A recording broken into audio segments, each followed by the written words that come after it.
2014년, 그러니까 지금으로부터 12년 전이죠. Mother's Day를 앞두고 미국의 한 회사에서 아주 특별한 구인 광고를 냈습니다. 어떤 구인 광고였냐면은 세상에서 가장 힘든 직업이라는 타이틀로 이 구인 광고를 냈습니다. 당시 유튜브 조회수가 2,700만 회를 넘었다고 해요. 그 정도로 이 동영상이 유명세를 타며 전 세계적인 반향을 일으켰다고 합니다. 예배 마친 후 집에 가시면 이 동영상을 찾아서 보시길 바랍니다. 구글 검색창에 World's Toughest Job이라고 치시면 한 4분가량의 동영상을 찾으실 수 있을 겁니다. 네, 이 동영상은 운영 책임자라는 가짜 구인 공고를 낸 후 몰래 카메라로 온라인 화상 면접을 진행하는 형식으로 찍었습니다. 네, 이 잡 포지션의 잡 디스크립션이 정말 기가 막힙니다. 그러니까 이 잡 디스크립션이 어떤가 하면 일주일이 몇 시간입니까? 168시간이잖아요. 네, 주당 135시간에서 168시간 상시 대기해야 한다. 이 잡을 위해서 상시 대기해야 한다. 그러니까 24시간 365일 항상 대기하고 있어야 한다는 겁니다. 그리고 의학과 금융, 요리 등 다방면의 전문 지식을 필수적으로 갖추고 있어야 한다. 네, 크리스마스나 추수감사절 등 공휴일에는 업무량이 더 늘어날 수 있다. 네, 식사 시간은 거의 없다. 네, 가장 중요한 급여에 대해서 이야기를 합니다. 이 놀라운 일들을 해내야 하지만 급여는 없다. 제로다. 자, 이 잡 디스크립션이 사전에 공지되지 않은 채 인터뷰를 했기 때문에 지원자들은 하나같이 이건 불법이다. 그런 직업이 어딨냐? 라며 고개를 절레절레 흔들며 경악합니다. 면접관이 던진 이 말을 듣고는 안 울은 지원자들이 없었다고 합니다. 면접관이 어떤 말을 했겠습니까? 이런 말을 했다고 합니다. 이 일을 하고 계신 분들이 이 지구상에 수억 명이 존재하고 있습니다. 다름 아닌 어머니입니다. 그러니까 어머니가 하는 일을 직업으로 친다면 이 세상 어느 직업보다 가장 힘든 직업일 겁니다. 24시간 365일 내내 상시 대기하고 있어요. 보수도 없어요. 이 일을 가끔은 짜증을 부리기도 하고 화를 버럭내기도 하지만 여기에 계신 어머니들 그리고 여러분의 어머니들은 그 모든 시간을 아무 대가 없이 버텨오셨습니다. 오늘 어버이 주일을 맞아 우리를 위해 평생 자신을 내어주신 어머니를 기억하며 그런 어머니를 우리에게 허락하신 하나님께 감사를 올려드렸으면 합니다. 자, 오늘 본문 말씀인 출애굽기 2장을 보면 모세의 어머니가 등장하죠. 오늘 2장에서 모세의 어머니 이름이 한 번도 등장을 하지 않습니다만은 모세의 어머니가 누구인지 그 이름이 누구인지 우리는 잘 알고 있지 않습니까? 요게벳이죠. 우리가 주목해야 할 것이 있습니다. 요게벳이 모세를 단순히 바로의 칼날 아래 살아남을 수 있도록 보호한 것에서 그치지 않았다는 겁니다. 430년 동안 종살이하던 이스라엘을 출애굽시킨 하나님의 사람으로 길러냈다라는 겁니다.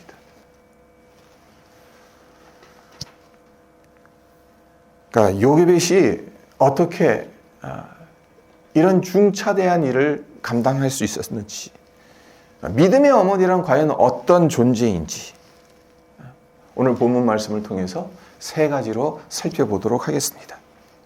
첫째, 요게벳을 통해서 우리가 발견하게 되는 게 뭐냐? 믿음의 어머니는 자녀를 믿음의 눈으로 본다라는 겁니다. 요게벳이 모세를 낳았을 때 어떤 상황이었습니까? 바로 왕이 히브리 사내 아이들은 모두 죽이라고 명을 내린 상황입니다.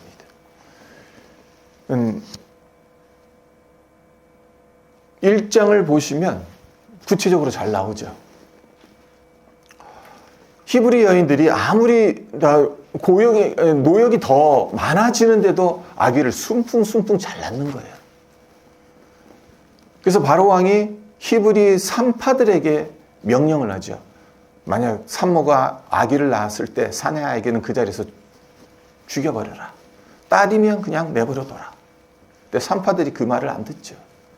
그러면서 왜 그렇게 하지 않았냐고 책망하니까 산파들이 뭐라고 대답을 합니까?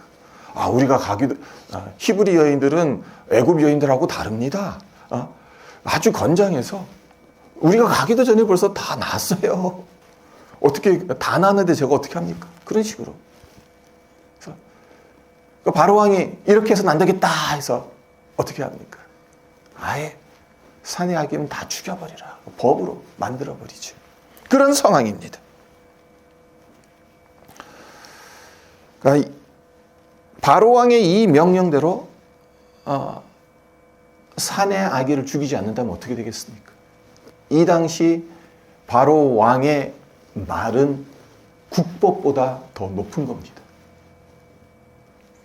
국법보다 초월하는 것이 바로 왕의 말입니다. 근데 이 말을 어겼다. 그러면 가족 전체가 몰살당할 수 있는 거예요. 근데 요게벳이 이 명령을 어기죠. 아기를 3달 동안 숨깁니다. 근데 그 이유가 2절을 보시면 우리 생각과는 참 달라요.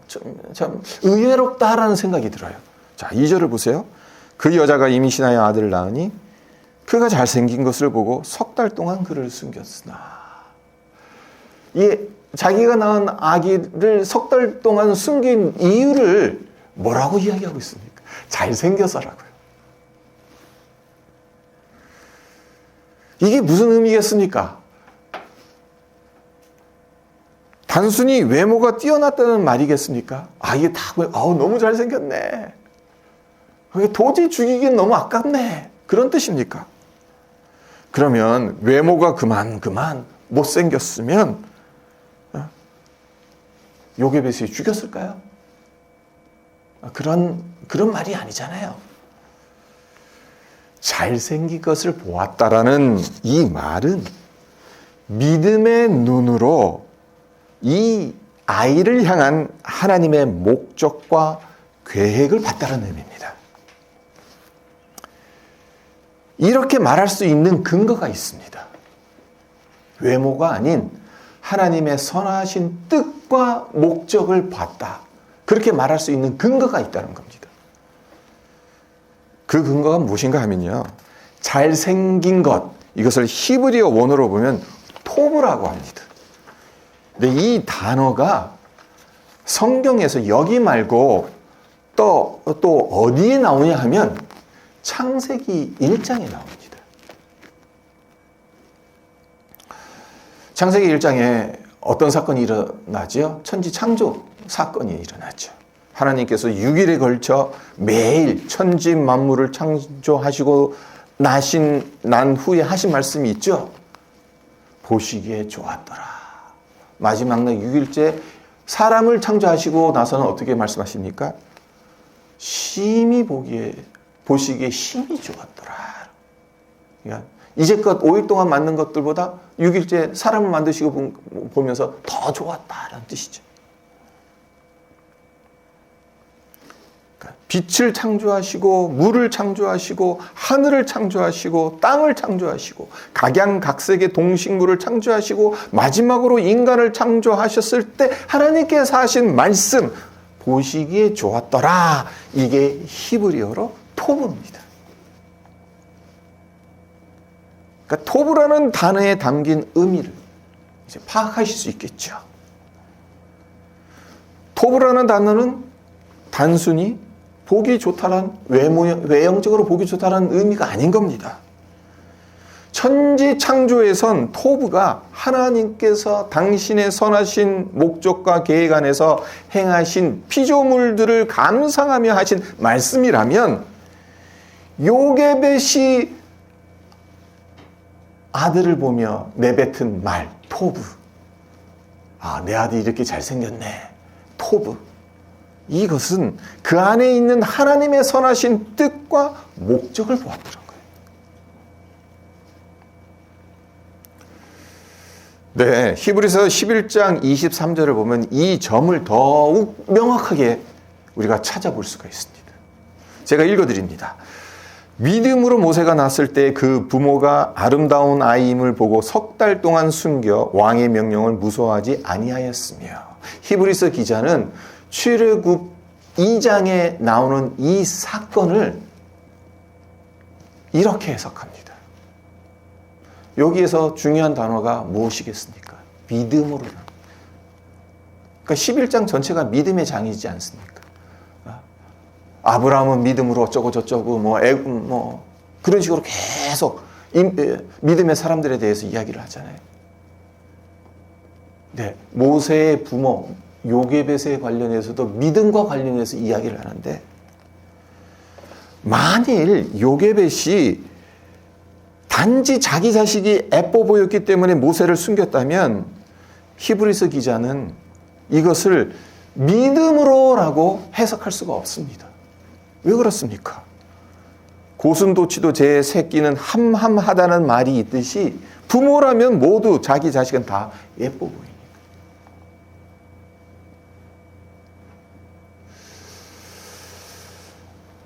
이것도 한번 생각해 보세요. 그 당시 히브리 부모들에게 사내 아기가 태어난다는 것은 기쁨인 동시에 공포입니다. 아기 울음소리가 생명의 축복이 아닌 죽음의 신호가 될 수도 있어요. 요게벳이라고 달랐겠습니까? 그녀도 두려웠을 겁니다. 밤마다 아기 울음소리에 가슴이 철렁거렸을 겁니다. 군인들의 발소리만 들려도 숨이 멎을 것 같았을 겁니다. 그런데도 석 달이나 모세를 숨겼는데 왜 숨겼습니까? 두려움이 없어서 숨긴 것이겠습니까? 아닙니다. 두려워했음에도 불구하고 숨겼습니다. 두려움보다 하나님을 더 크게 보았기 때문에 숨긴 겁니다. 믿음을 정의할 때 뭐라고 정의할 수 있겠습니까? 믿음은 두려움이 없는 상태를 말하지 않습니다.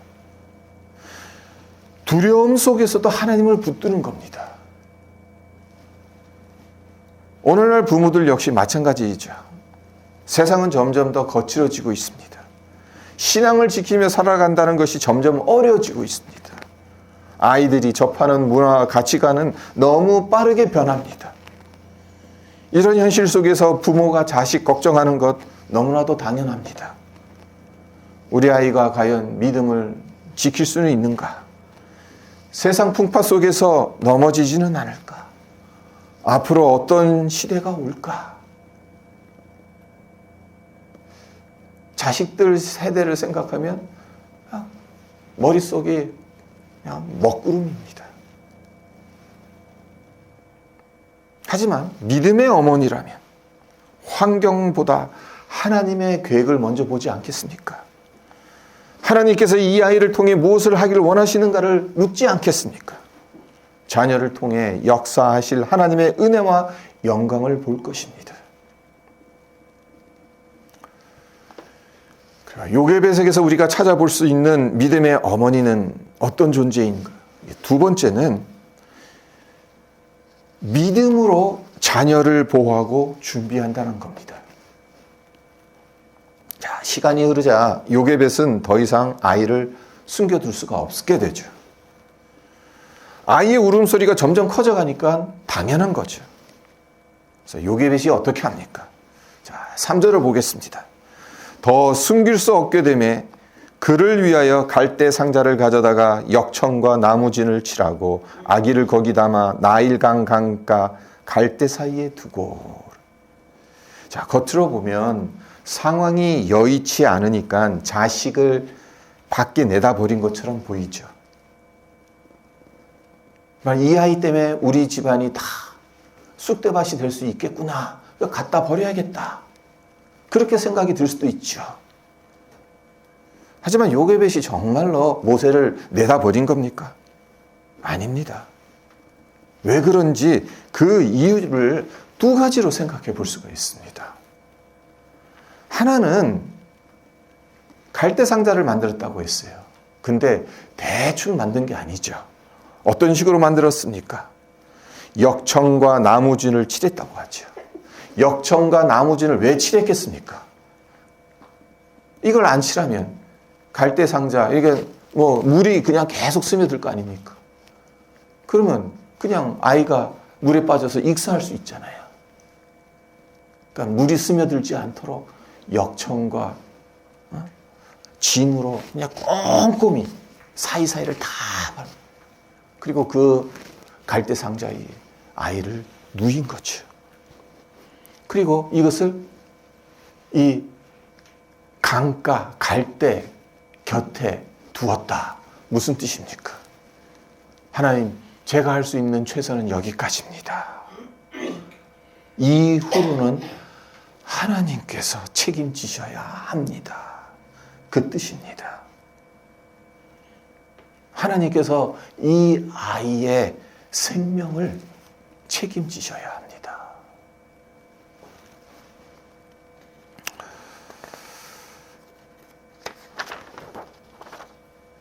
자, 네, 우리가 눈여겨봐야 될 것이 있습니다. 이 갈대 상자, 우리말로는 갈대 상자라고 번역을 해놨죠. 네, 히브리어로, 오늘은 히브리어를 참 많이 말합니다. 토브라는 히브리어도 소개해드렸고, 지금 이제 이 갈대 상자의 히브리어 원어는 뭐냐? 테바라고 해요. 근데 이 테바, 어디에서 사용된 단어냐 하면 노아의 방주에 사용된 단어입니다. 그러니까 노아의 방주를 가리켜 테바라고 부릅니다. 자, 노아의 방주하면 뭐가 가장 먼저 머릿속에서 떠오르십니까? 제일 먼저 거대한 배가 연상되지 않습니까? 그래서 성경이 강조하는 핵심이 배의 크기겠습니까? 아니죠. 하나님께서 홍수 심판 한가운데에서 노아와 노아의 가족, 그리고 그 배에 탄 동물들의 생명을 보존하셨다는 게 핵심이죠. 자, 창세기 8장 1절 상반절을 제가 읽어드립니다. 하나님이 노아와 그와 함께 방주에 있는 모든 들짐승과 가축을 기억하사. 세상에 온 땅은 홍수로 뒤집혔지만 하나님은 방주를 잊지 않으셨습니다. 끊임없이 불어나는 거센 물결 위에 방주가 떠 있지만 하나님은 그 안에 있는 생명들을 기억하셨습니다. 요게벳이 모세를 테바에 담아 나일강에 띄운 것도 같은 맥락에서 이해해야 한다는 거죠. 요게벳은 모세를 버린 게 아니라 하나님, 이제부턴 주님의 손에 맡깁니다 라는 믿음의 행동이었다는 겁니다. 오늘날 믿음의 어머니들 역시 이렇게 하지 않습니까? 여기 계신 어머니들, 여러분의 자녀를, 여기 계신 어머니들, 여러분의 자녀를 세상이라는 거친 강물로 보내기 전에 기도의 역청을 바르고 말씀의 진을 칠해 믿음의 갈대 상자를 만들어주지 않았습니까? 세상의 가치관이 자녀의 마음속에 침투하지 못하도록 테바를 만들어주지 않았습니까? 요게벳이 모세를 버리지 않았다, 하나님께 다 내어 맡겼다라 또 다른 근거가 있습니다. 그것은 4절과 7절에서 우리가 확인할 수가 있습니다. 4절과 7절을 보세요. 그의 누이가 어떻게 되는지를 알려고 멀리 섰더니 그리고 7절도 보시면 그의 누이가 바로의 딸에게 이르되 내가 가서 당신을 위하여 히브리 여인 중에서 유모를 불러다가 이 아이에게 젖을 먹이게 하리이까. 자, 그의 누이가 누구겠습니까? 미리암이겠죠. 근데 여러분, 미리암이 그곳에 있었던 것 우연이었을까요? 아니면 갓난아이 동생이 혹여 강물에 휩쓸려 떠내려갈까 걱정되어서 먼 발치에서 발을 동동거리면서 지켜본 것일까요? 요게벳이 그렇게 하라고 시킨 것은 아닐까요? 그리고 미리암이 바로의 딸에게 유모를 추천하는 과정도 한번 생각해 보세요. 많은 성경학자들은 미리암의 나이가 모세보다 6살에서 10살 정도 더 많았을 거라고 추정을 합니다. 그러니까 이런 점에서 보자면 미리암은 아직 10살이 안 된 어린 소녀입니다. 그러니까 모세가 갓 태어났으니까. 미리암이 모세보다 6살에서 10살 많다면 아무리 봐도 10살이 아직 안 된 거죠. 근데 그런 어린 소녀가 바로의 딸에게 아주 똑 부러지게 자신의 생각을 밝히고 있죠. 내가 가서 당신을 위하여 히브리 여인 중에서 유모를 불러다가 이 아이에게 젖을 먹이게 하리이까. 어린 소녀가 어떻게 이런 말을 자연스럽게 할 수 있겠습니까? 요게벳이 미리 미리암을 준비시켰던 것은 아니겠습니까? 어쩌면 요게벳은 미리암에게 이렇게 준비시켰을는지도 모릅니다. 혹시 누가 우리 막둥이를 발견하면 이렇게 말해야 한다. 두려워하지 말고 지혜롭게 행동해야 한다. 하나님께서 길을 여실 것이다. 결국 요게벳의 믿음은 하나님이 알아서 해주시겠지 하는 막연한 믿음이 아니라 준비하는 믿음인 동시에 최선을 다한 후 하나님께 맡기는 믿음이었다라고 볼 수 있는 거죠. 자, 마지막으로 믿음의 어머니는 어떤 존재인가? 세 번째로 요게벳을 통해서 우리가 살펴볼 수 있는 게 뭔가 하면 주어진 짧은 시간 동안 자녀들에게 영원한 것을 심어준다는 겁니다. 자, 8절과 9절을 보겠습니다. 바로의 딸이 그에게 이르되 가라 하매 그 소녀가 가서 그 아기의 어머니를 불러오니 바로의 딸이 그에게 이르되 이 아기를 데려다가 나를 위하여 젖을 먹이라. 내가 그 삭슬을 주리라. 여인이 아기를 데려다가 젖을 먹이더니. 자, 먼저 이거부터 짚고 넘어가겠습니다. 미리암이 데리고 온 사람이 자기 엄마 요게벳이다. 참 이게 말이 됩니까? 전 이 부분을 머릿속에 그려보면서 영화 기생충이 오버랩되더라고요. 영화에서 가난한 기택 가족이 하나씩 박 사장 집에 들어가잖아요. 근데 그 과정을 보면 정말 웃기잖아요. 처음에는 아들 기우가 영어 과외 교사로 들어갑니다. 선배의 추천으로. 그런 후 기우가 여동생 기정을 미술 치료 교사로 소개하죠. 그리고 운전기사를 내보내게 한 후 아버지 기택을 새 운전기사로 들여보냅니다. 그리고 마지막엔 기존 가정부까지 내보내고 어머니 충숙을 그 자리에 들어오게 만들죠. 자, 다시 본문으로 돌아갑니다. 6절입니다. 열고 그 아기를 보니 아기가 우는지라 그가 그를 불쌍히 여겨 이르되 이는 히브리 사람의 아기로다. 자, 여기에서 중요한 게 뭐겠습니까?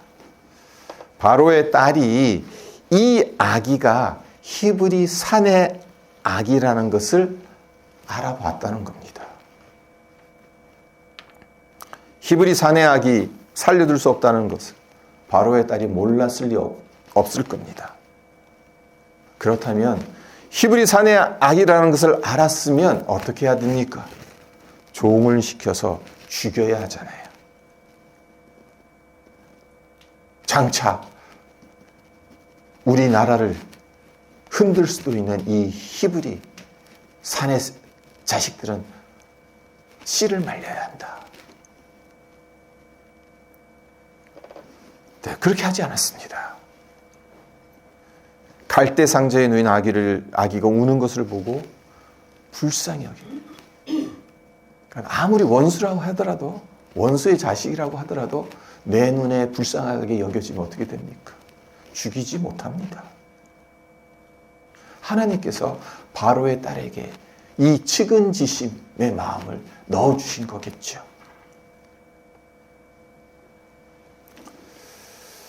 네, 여기서 미리암이 상당히 영특하게 행동하죠.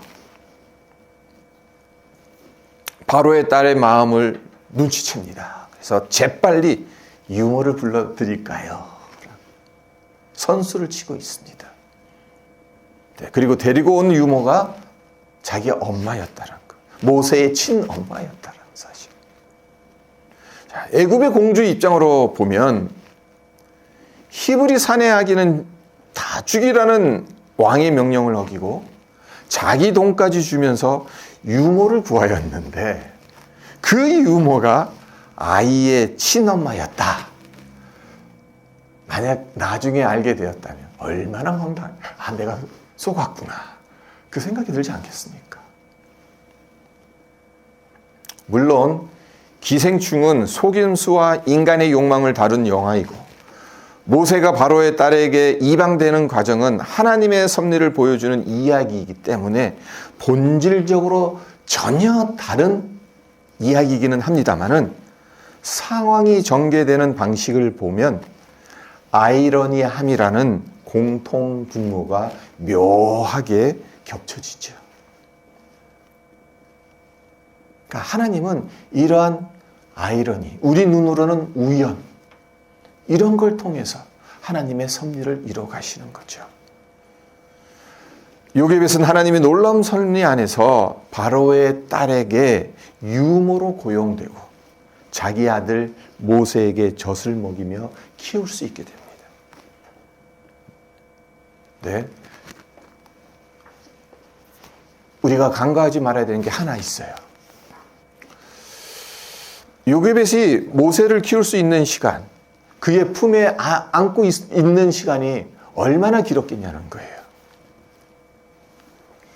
자, 10절을 보세요. 10절을 보시면 그 아기가 자라매 바로의 딸에게로 데려가니라고 되어 있어요. 그러니까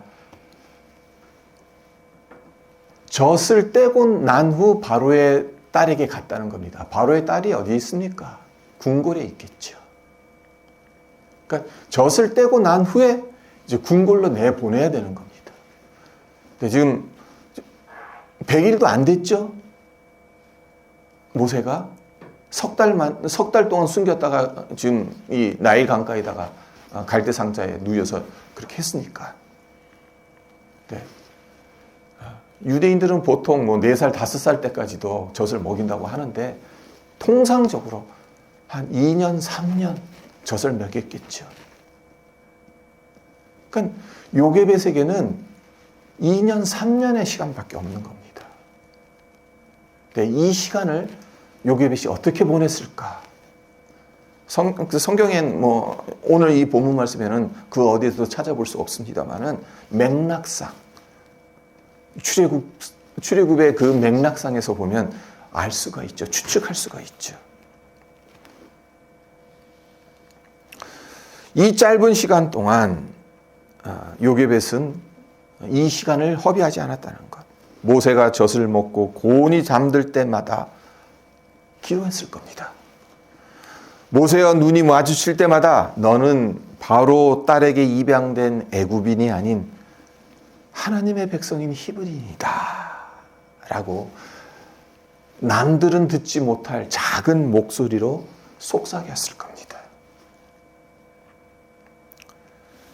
자식이 부모의 영향력 아래에 있었던 시간 그리 길지 않다는 것 국집사님이나 최집사님은 잘 아시죠? 네, 자녀가 부모의 영향력 아래에 있는 시간은 눈 깜짝할 사이에 지나갑니다. 그것이 요셉에게는 2년, 3년이었고 우리와 같은 보통 사람에게는 보통 한 20년, 25년 정도 되는 거겠죠. 자식이 결혼할 때까지. 하지만 우리는 기억해야 합니다. 자녀들을 위해 드렸던 기도들, 자녀들에게 들려주었던 말씀들은 사라지지 않는다는 것.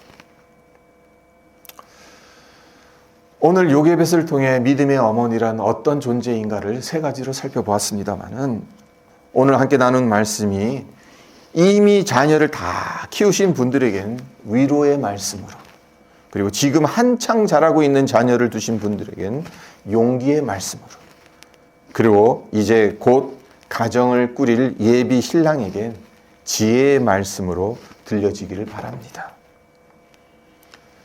세상에서 가장 힘든 직업이라는 그 고된 길을 사랑 하나로 묵묵히 걸어오신 어머니들, 그리고 그 어머니의 수고와 희생으로 여기까지 온 우리 모두에게 하나님의 은혜가 충만하기를 주님의 이름으로 축원드립니다.